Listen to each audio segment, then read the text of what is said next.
of one of the components of my fitness lifestyle, Orange Theory Fitness.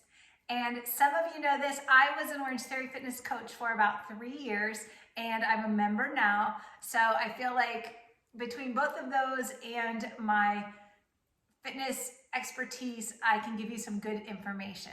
So first of all, I just went there this morning. It's Hell Week right now. Today was the 6th day of Hell Week, and it was one of my favorite workouts ever. It was burpees, all burpees. So it was a power day, and every time you're on the weight floor, you did different types of burpees. And if you have watched any of my other videos, I talk about burpees a lot because they are my favorite exercise, all different variations of burpees. So today was a good one for sure. So I want to talk a little bit about the pros and cons and then give you my experience with Orange Theory Fitness. So as far as the pros, first of all, it's fun. Okay, if you like to work out, Orange Theory is fun. And part of that fun is from meeting new people there, going and working out with your friends, just the camaraderie, you know, that saying, misery loves company. It's true. It's more fun to do those hard workouts with your friends. And just the coaches are amazing. I've made some of my best friends there. I loved all the coaches that I worked with, all of the front desk, the owners at the time. That has since changed, but just good people, very knowledgeable and great motivators. So that was always fun. It's a great accountability tool because if you bail on your class, you get charged. So that's always good to know. It's like $12. And if you're signed up for an early morning class and you're like, oh my gosh, I don't feel like going, but they're gonna charge me $12. So you get up and you go. So that's always good. The data, that's one of the things that I love. Like I wear a Fitbit, that gives me data. When you go into Orange Theory, there's a screen and it tells you, you know, what your heart rate is, how many calories you have burned, what zone you're in, how many splat points. And it's fun to see those numbers, to see the colors. You can't live or die by the data because all of the fitness trackers, no matter which one you have, none of them are 100% accurate. But it's just fun to use it as kind of a benchmark to know if I work this hard, I'm going to burn this many calories according to that number and so on, or according to that method that they use and so on. So the data is always good. They do benchmarks every so often, and what that is a couple times a year they'll do like a 500-meter row or a 200-meter row or a mile run or whatever it is, and you track how you do at each of those just to see your progress. And that's good with any type of workout. You should always be checking your progress to see if what you're doing is actually working, okay, is helping you get to your goals. They do all kinds of contests and special events. So right now, like I mentioned, Hell Week is going on. So what that is, I think it's for 8 days and you have to get so many workouts in and you get a t-shirt. In the spring, they have Mayhem, which is the same type of thing. It's basically Hell Week, but in the spring called Mayhem. It's a week of really hard workouts, and I don't know if you get a t-shirt. I don't know what you get, but anyway. There's also the Dry Try that they have a couple times per year. It's a triathlon indoors. So you row for 2,000 meters, you do 300 body weight exercises on the weight floor, and then you run a 5K. And if you're not a runner, you walk half of a 5K. They do all kinds of like leaderboards so you can see where you compare to other people. If that's your thing, that's awesome. There's that little competitive edge, you know, that when you go in there, when you're working out at home or by yourself, there's nobody to compare yourself to. But when you're there, you know, that little bit of competitiveness comes out and it might push you a little bit harder. They have outside gatherings. So a lot of times Orange Theory will promote a race, like a running race, and a bunch of people from the studio go and run together. Or they may have like a member night at a local restaurant or bar, and you can go and hang out with people outside of the exercise space. That was always interesting as a coach because I would always see people in their workout clothes with no makeup, hair in a ponytail, hat on, whatever. And then we go out in public to a nice restaurant and they're all dressed up. And I'm like, who are you? I guess they could say that to me too. So that's really fun. And the last thing I want to talk about with the pros is the philanthropy. They're always involved in fundraisers for just different events, all kinds of things. I know they do a thing with getting AEDs in police cars and cancer and just different philanthropy opportunities. So, you can donate through the studio, or it just brings awareness to it. They often have donations, like at Christmas, there's a toy donation. And so good things happen in there.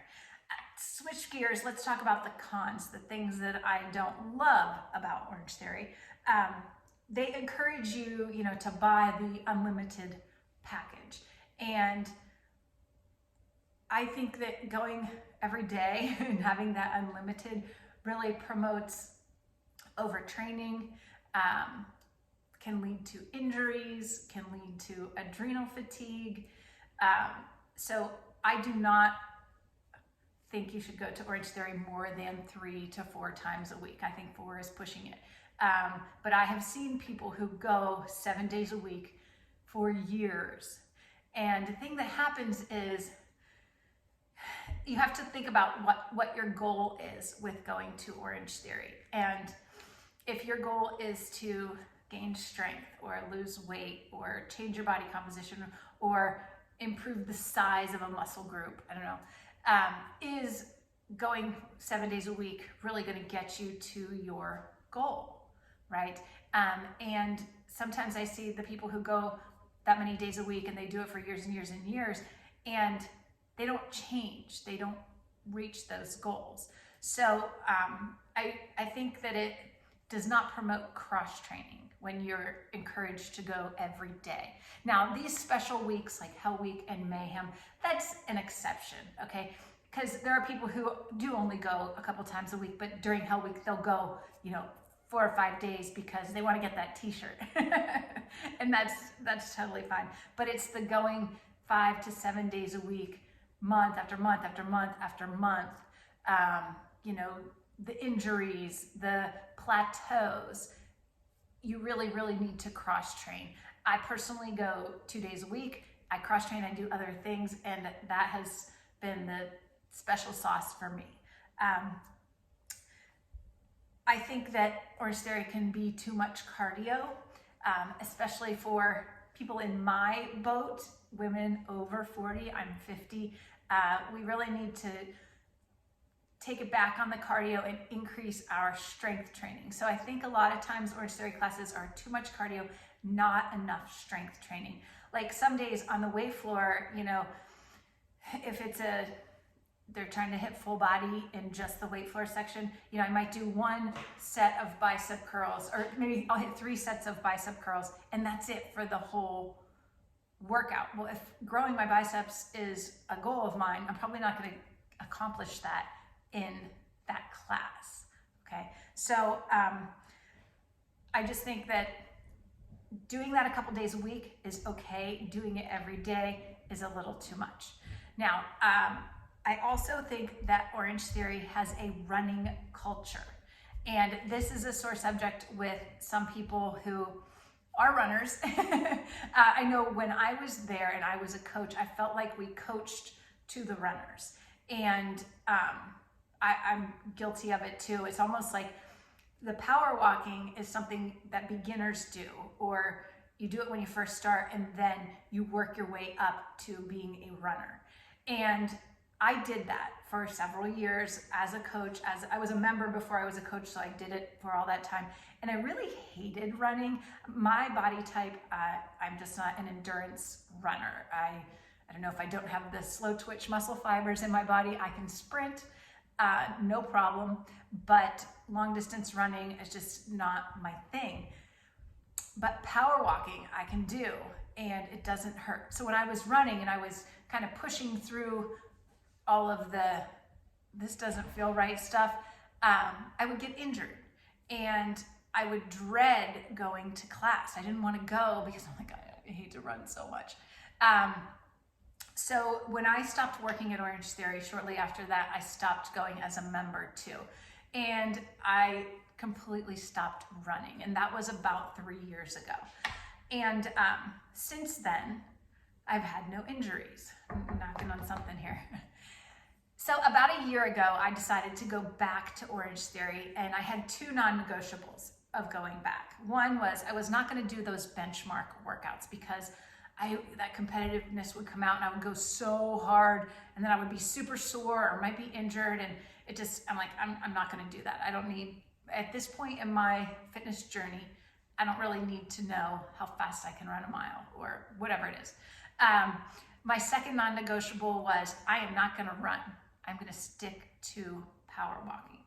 And I've done that it's been just a little over a year, and no injuries. I'm probably in the best shape I've ever been in, and I'm a little over 50. So I don't know if that's from power walking, but I know that not running hasn't inhibited that at all. So I'm going to stick with my power walking. But I have people all the time, they're like, you walk so fast, why don't you just run? And I mean, just that pounding on my body, it just takes a toll.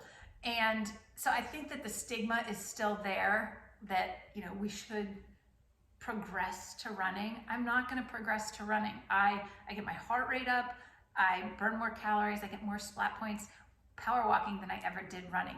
So if you're not familiar with what power walking is at Orange Theory, they give you an incline to work at and then the speed. Most people keep their speed set and just increase the incline as they go into a push or an all out. I also increase my speed. So I may start out with a base of 4 and 4, 4 incline, 4 speed. And then when we go to a push, I bump that incline up. I usually go 1 or 2 higher than the coach suggests. And then I might bump my speed up to like a 4.6, a 4.8. When you hit all out for power walkers is always 10% or higher on the incline. I usually bump my speed up to 5.0 to 5.3, 5.4, depending how long the all out is. So I'm not out for a Sunday stroll with my dog. I mean, I am bumping up that speed, bumping up that incline, getting my heart rate up. So I feel no need to run. And just recently, because I had chatted to some of the coaches and the front desk staff, why don't you guys recognize power walkers? Because when they would do all the benchmarks, like the mile run or whatever they do on the treadmill, they would never mention the power walkers. And because on the mile run day, people get on the treadmill and they run for a mile as fast as they can. For power walkers, it's half the distance, so it's 0.5 miles at 4% incline as fast as you can. And recently they just started recognizing power walkers. So thank you, Orange Theory, for doing that, because power walking is still legit. Anybody who thinks it's easy or they can't get their heart rate up, I encourage you to come and work out on the treadmill right next to me, and I will get your heart rate up for sure. Couple of the other cons that I have of Orange Theory: the coaches don't usually give options to make a move more challenging on the weight floor. So they spend time demonstrating the exercises and giving options. If that one's too hard, you can do it this way. But there's never the option to, if you find, the regular way is too easy, how to bump it up and make it a little more challenging. So that's one thing I wish they would do. Another thing, I wish they would keep the monitor on until we're done stretching. They turn it off right when you get off the treadmill and everybody gets into the green zone. So if you've been there, you know what that means. But it's almost like they're saying, okay, your workout's over, but yet they want you to stay and stretch. So I would love if they could keep it on just a little bit longer. And then lastly, and this might just be my studio, I feel like since COVID, post-COVID, since everything opened back up, and this happens everywhere. This is not just an Orange Theory thing. There's so much turnover with our front desk, and I never get to know people. So hopefully in the whole world that changes soon and we don't have as much turnover. So overall, I have good things to say about Orange Theory Fitness. I think it's a great experience. I think if you've never done it and you want to try, going in for your first time is great. They walk you through everything. The coach spends extra time with you to explain it all. And I think it can be a really powerful tool in your fitness toolbox. I think that going 5, 6, 7 days a week is way too much. I think you need to cross train. For me, I do Orange Theory twice a week. And then I do another class called Spenga, which I'll do a review on that someday. And then I do my own lifting workouts with maybe 10 minutes of cardio on the Peloton. And that's my week. Now, Orange Theory does offer classes called Lift 45. And what that is, it's a 45-minute class and it's all weight floor. And I really love those. So every week, at least once a week, I try and get one of those Lift 45 classes in. So, all right, guys, if you have any questions about Orange Theory Fitness, like I said, this is all my opinion, and I think it can be a great addition to your fitness repertoire. But if you've tried it and you don't like it, that's okay too, okay? You have to find stuff that you enjoy or you're not gonna stick to it. So go have a great day and go be your best you.